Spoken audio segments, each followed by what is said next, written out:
Well, with so much going on in the world today, it is nice to have something good to talk about. And Building for God Community Foundation is always there to lift us up. We have Michael Brooks. He is the chairman and CEO, and Tom Shannon is the vice chairman. Thank you so much for being with us, you two.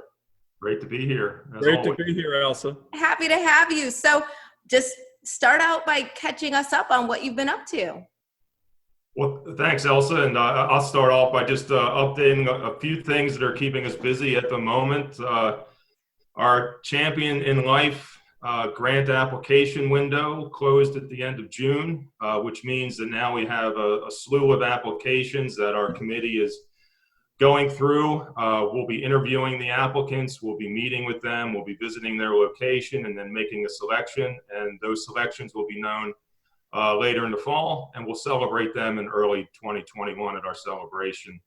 The next big thing is our Community Cup Invitational Golf Tournament is in full swing, pun intended. Our two-man teams are filling up rapidly. Our sponsors are joining rapidly. So if you'd like to play, sponsor, or play and sponsor, please visit us at buildingforgod.org and find out more about the tournament. Would like to report on Feed the Front Lines, the initiative we started during the pandemic to feed our first responders and medical staff, and that's going exceptionally well.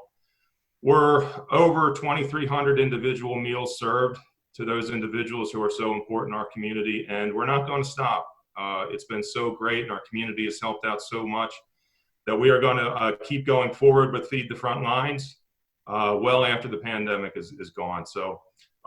And keeping true to our core mission, our volunteer board are working alongside of our Champion in Life recipients and our partners to ensure that they come out of these tumultuous times even stronger than before.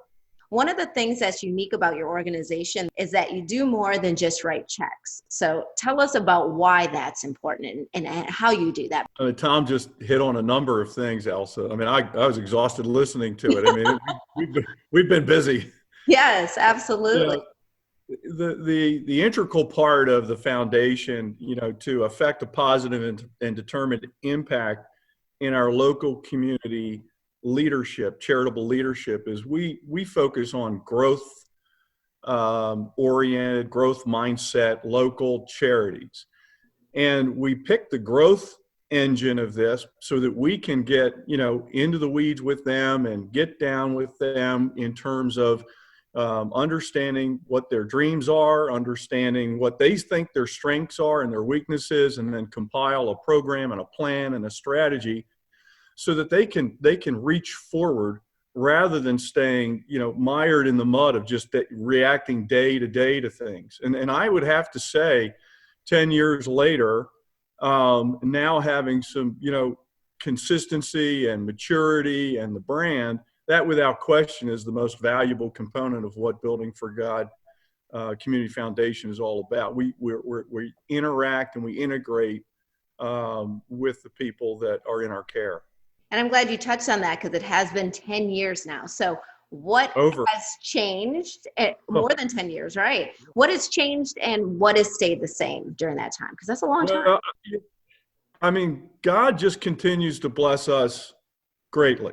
And I mean, Elsa, the leadership of the foundation is over 40 individuals. Now, these are volunteer activist individuals who have sought us out. I've never recruited a person. I didn't even recruit Tom Shannon.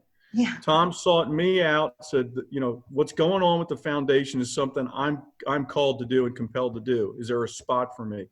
So if you're a person who's interested in helping us to expand the reach of our mission by, actively being involved, then just reach out to us. And the other thing is the leadership. I mean, Tom Shannon and Caitlin Burlin are just rock stars. And combined with our board of governors, we are truly involved. And so the fundraising that we do is one side. It's the community and the family that we've built in and amongst our Champion in Life individuals and companies and partnerships, plus our board and their extended networks. It's really quite amazing.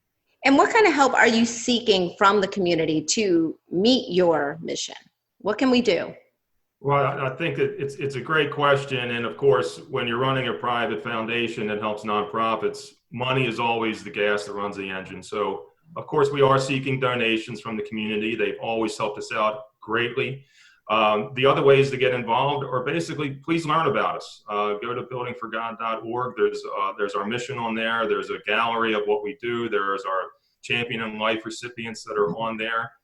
Please attend our events. We have 2 major events each year. I mentioned the Community Cup. The celebration is held usually in the early part of the year or spring, and you'll be learning more about that. And as Michael said, we are looking for activists who would want to lend their support and expertise that they've learned over the years to our Champions in Life and to the community at large, so that we can just make our community better and help those that wake up every morning trying to solve for these things, that the concerns that they have for the environment around. And they can also find you on Facebook and Instagram as well. Is that yes, thank you very much. Please like us on Facebook and Instagram so we can keep you updated. Thank you so much for being with us, Michael and Tom. Really appreciate it. And we'll be right back with more Midday Maryland right after this. Thank you.